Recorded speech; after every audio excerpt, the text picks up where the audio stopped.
Hey, happy Thursday. I was supposed to actually do this post yesterday, but the topic got a little bit heavy for me. I'm going back and forth with my mom and dad, talking about stories in the family, and one story in particular from my mom's side has hit me. So, as I was reflecting on my dad, I started reflecting on some things in my mom's side of the family that we don't really talk about, and that is within my grandma's generation, my great grandmother's generation, which kind of lines up with what I'm talking about when I'm going from like side to side. So, with my mom's side of the family, there was a lot of heartbreak with a lot of the women. If you go back to a couple of clips that I talked about, I said that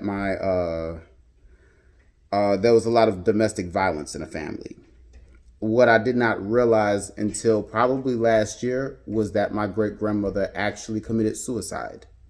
Now, she didn't commit suicide in a way that was like, taking her own life by, killing herself with a gun or anything just like that. It is, it's, okay, so let me back up a little bit. I want to talk about this grandmother and I want to talk about her sister. They're in the same line of the family and they both committed suicide. That's how I want to talk about it. And they both were dealing with domestic violence. And one would be my aunt Ida. This is a great aunt, Ida Marie. So she was in an abusive relationship with her husband, and she eventually took pills, and she ended her own life. Okay, my great grandmother, who died probably a couple of years before I was born, committed suicide by not taking her medication. So it turns out that she was a hypertensive woman, which hypertension runs on that side of the family. It's not genetic because I don't have it. It's more so diet, which is a whole nother conversation. But she could not take being in a relationship with a man who cheated on her openly. And what is very interesting about that is the very woman that my great grandfather was cheating with, we all looked at her as like another grandmother to us, in replacement of the other one. Which, when you think about it, is kind of screwed up the way a family could actually, the mother is gone, and now the for lack of the better words, the hoe is literally someone that has stepped in the place of the grandmother. That's something that I have to search out in myself.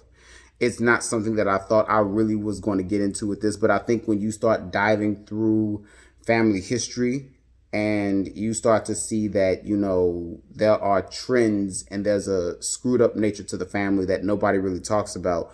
Nobody talked about Aunt Ida. Nobody talked about her. I did not know about her until a couple of cousins brought it up.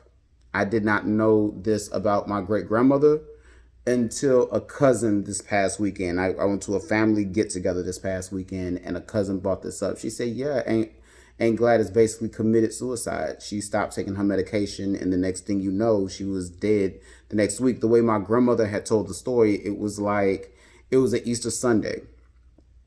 And actually, no, it wasn't Easter Sunday. It was before Easter Sunday. This was Good Friday. This is the way my grandma has always told the story to me. It was Good Friday that they found my grandmother dead at the house, and that the night before she went outside and that she prayed and she remembered that and she said, I'm ready.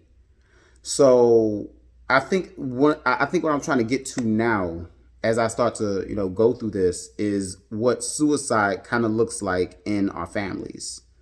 Because I never broached the topic of suicide. We have this thing in the black community where we say that suicide is more of a white person thing.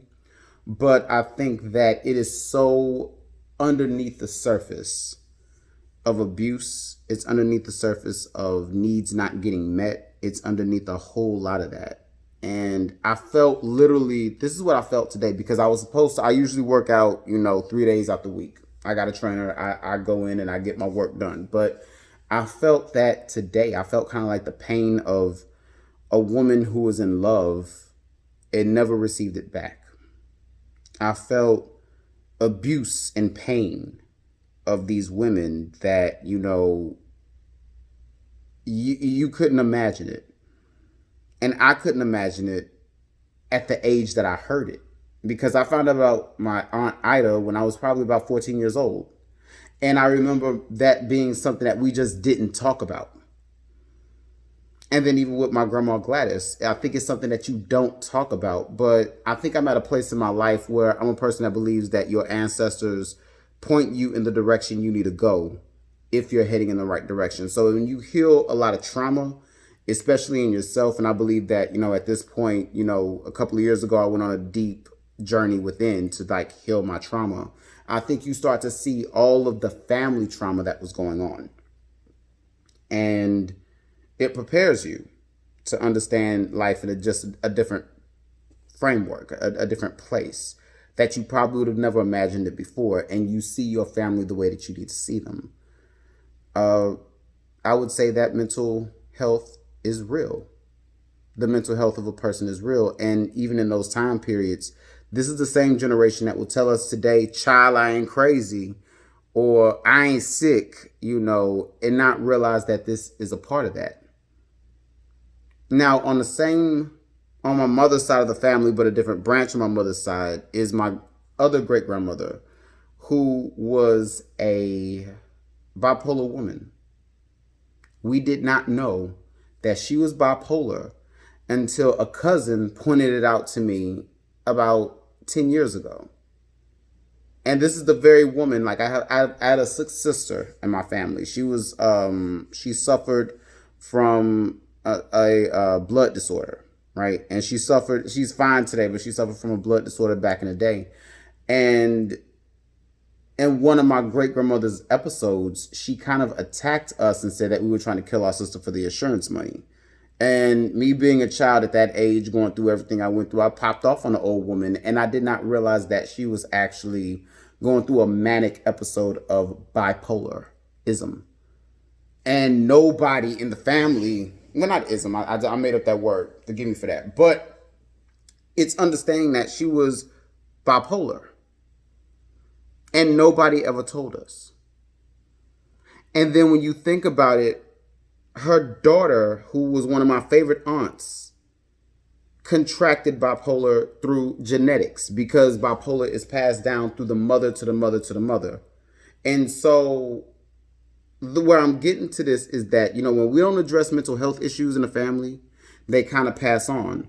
Because that great grandmother that had my favorite aunt, she had a daughter, which means that she contracted bipolar too, by genetics. And she also has a daughter. And they don't talk about it. It's something that, it's a point of shame in a lot of people's families. I'm pointing it out because it exists.